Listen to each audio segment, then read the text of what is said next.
This is Joshua Harris with Frankly Cigars. We're here with a seminary sneak smoker, a Caldwell Original Six, a former CLE rep, campfire aficionado, and the poster child for I didn't finish college, but I want to be really good at this. Jeremy McDonald. That is an excellent intro. Well, thank you. Thank you, kind sir. Thank you. So tell the people who you are, what you do, why you are important to yourself and to others, and go from there. Well, I mean, I don't know if I'm important in any real capacity, except for maybe to myself and my kids. But I mean, but I'm Jeremy McDonald. You kind of just gave I love that. You condensed it all down into a tiny little nutshell. It's, we're trying to find our niche in our lane, much like you did with Wildfire Cigars. But we will completely get to that. So when did you smoke your first cigar? When did you have your Henry Clay? Yes. Yeah. So you did a little research. Yeah, you did. Be prepared. I'm like, well, yeah. I mean, it was my 18th birthday, and I bought one and a Snapple, and well, actually, no, that was my first premium cigar. Was a Henry Clay, because the first cigar on my 18th birthday, I went to 7-Eleven, bought a White Owl and a Snapple, and I didn't know there was such thing as a premium cigar. Oh, wow. I just knew that I wanted to smoke cigars, so I didn't know there were cigar shops. So really, I thought it was like, oh, you just get your tobacco at a 7-Eleven or liquor store. So, but it was shortly after, like probably less than a month, I was like thumbing through the yellow pages, and I was like, oh, there's cigar shops. So I was looking up cigars. And so I was literally going page to page, and then I drove just to all of them within the proximity of where I lived, because this is pre-Google, Right. So it was like, I'm like, you sell cigars? Yeah, we sell cigars. Okay, cool. And, so I kind of found out it through like self-exploration. Do you have a favorite drink to pair with your cigars currently? Yeah, I mean, it's kind of a standard, but I mean, like, to me, coffee is my favorite. Just, it works with any cigar. I mean, that's the thing. Like, whether it's a mild, a Connecticut, a Maduro, they all work with it. Where like, now typically I drink beers with my cigars, but that's not a pairing so much as I just want to have a beer and chill out and smoke a cigar. Yeah. So, but when I want to pair, it's either coffee or like a scotch. Okay. You go peaty scotch, or you go a milder scotch, or what? Do you have a preference? Dude, it depends on the cigar. If I want to geek out, it really does. It totally depends on, the body of the cigar and how geeky I want to get. Like, I've said this before, anything. I think this is one of the greatest pairings, but is Jameson, which is so basic, and it's not like excellent by any stretch of the means by itself, but Jameson, just neat, and a Padron 26 number 2 Maduro. Something about the sweetness of that whiskey and that cigar makes like the dark chocolate like so pronounced. And so it's funny because you have a really premium cigar and a shitty whiskey, but it works so well. I mean, you can go up and do Jameson, the higher ends, or even to like Middletons, right? That would be but you don't need to. Like, you want the effect, just grab your, that's the fun of pairing. It's like just seeing what works with what. Yeah, it's a real experiment, because I've done a Connecticut with an Islay Scotch, which has a heavy peat to it, and they really do compete and kind of contrast. And like you said, it brings out different notes in the Connecticut or in the shade that it wouldn't normally bring out, because it's fighting with that kind of peat and that kind of thing. So I can understand. I'm definitely going to try the Jameson though, because I have the credentials to go ahead and try the Jameson. But it's just like, because some people like to pair similars, right? Like one that'll complement the other, but I like polar opposites. Oh yeah, me too. Exactly. Because I think it enhances and changes both the drink and the cigar. Well, what's the cigar in your line that you would pair with a bourbon, like a nice sweet bourbon? What's the one that you would say, okay, this would be the one to go with a sweeter bourbon? Arteois. Okay, yeah, that's a great smoke. Yeah. Just 'cause it's rich and dense, and it's not that it's not very spicy, but it just like it works really well with that. Do you have advice for a new cigar smoker? Somebody just starting out. Yeah. Smoke what the fuck you want to smoke. Oh, I don't know if I'm allowed to swear or or if it'll be bleeped, but Like, you don't know if you can fucking curse? Oh yeah. I No, didn't I know mean, if I could. I'll figure it. Hold on, let me check. Yeah, we're gonna allow that. Ma, can we curse? Ma, Ma, make the pizza rolls, the good ones. Yeah. I got company. But so many people get into like, and it's an overwhelming world when they first come into it, and there's this like assumption, oh, you have to smoke a manly cigar, or you have to smoke this, and it's like, dude, start on your vanilla. I don't care. Like, if it gets you into it and that's what you enjoy. I mean, I used to smoke in my early days the occasional like Kojimar or like Gurkha, the cognac ones that they had, because they were pleasant and it helped me down the path. I didn't start with flavored, but I wasn't opposed to them. And I'll be in shops and some guy lights an acid, for example, and I know it's not our favorite smell in the store, but it's like that person's on a journey. Just let them enjoy it. It's still a cigar. They're supporting the industry. Like, so it's just smoke what you enjoy, and like, don't think it needs to be like, you don't have to chase white whales right off the bat. Just you don't need original Cuban Davidoffs as your second cigar. Like, it's not really necessary. Like, does anyone have a hookup to the vault in Switzerland? I need to get my hands on some of these. You said, what about Robert Caldwell? What's your biggest unwritten cigar violation that you see that just makes your skin crawl? That you dislike? Just like, I mean, is that within when people squeeze cigars? Like, because I started in the retail, worked there for 11 years. You've worked with, it's guys going, well, it feels kind of squishy. And then like they break the cap. Oh yeah. Like I had this guy that came in years ago when I worked, and he only smoked the Cohiba Red Dot.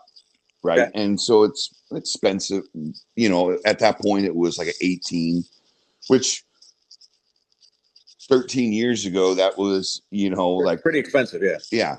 And, he'd come up and he's like, how I tell which ones are good is I squeeze them. And he's like, and if they crack, then I know that one wasn't for me. So he would buy like 5 at a time. So then when he left, I went back to the box and all but 2 in the entire box were cracked. Jesus. And I was like, what are you doing?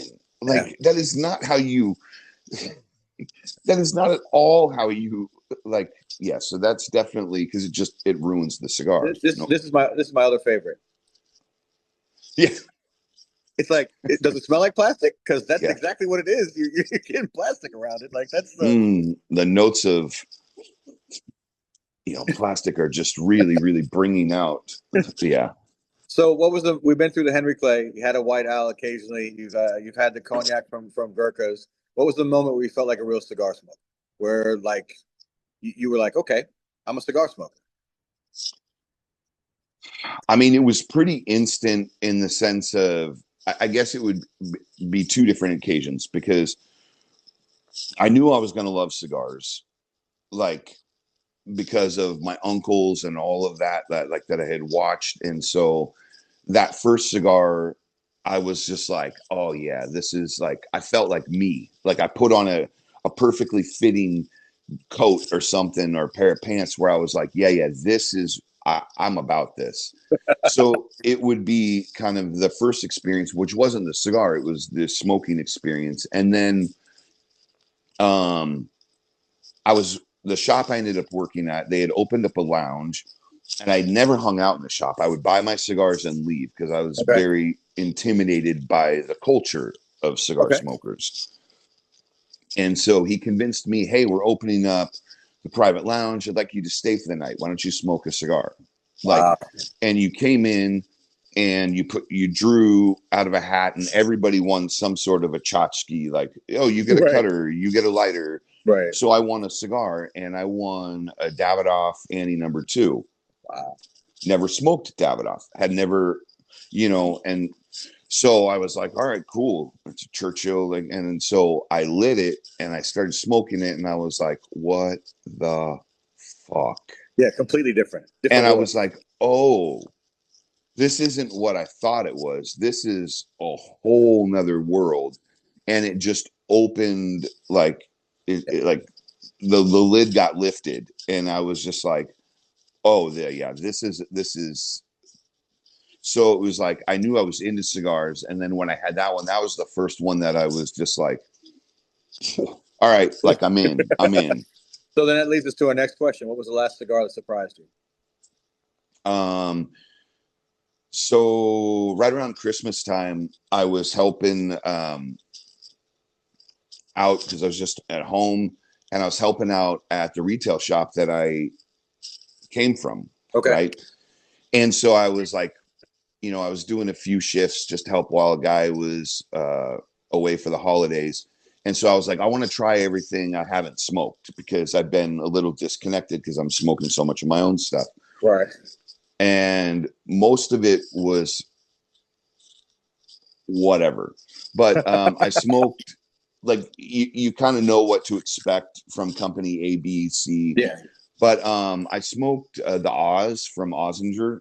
Okay. From the Ozinger family that I guess now Crowned Heads is distributing Tim's cigar. I'm not fully sure, but that cigar, I lit it, and I had smoked some of the other Ozinger releases when they came out a couple of years ago. But it's a black band. I don't know the specific cigar, but it's called the Oz. Right. And I was like, like as I was smoking it, I was like, all right, like, this is cool. Like, right. So that was definitely the most recent of, like, impressed in a really pleasant way. Not because I expected it to be anything bad, but I just no context to it, Do you have a favorite cigar now or a favorite cigar ever?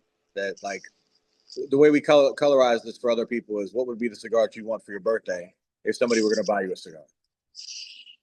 Yeah, I mean, probably the Padron 45, natural or Maduro. Yeah, it's a great Family cigar. Reserve. Like, I can go either way.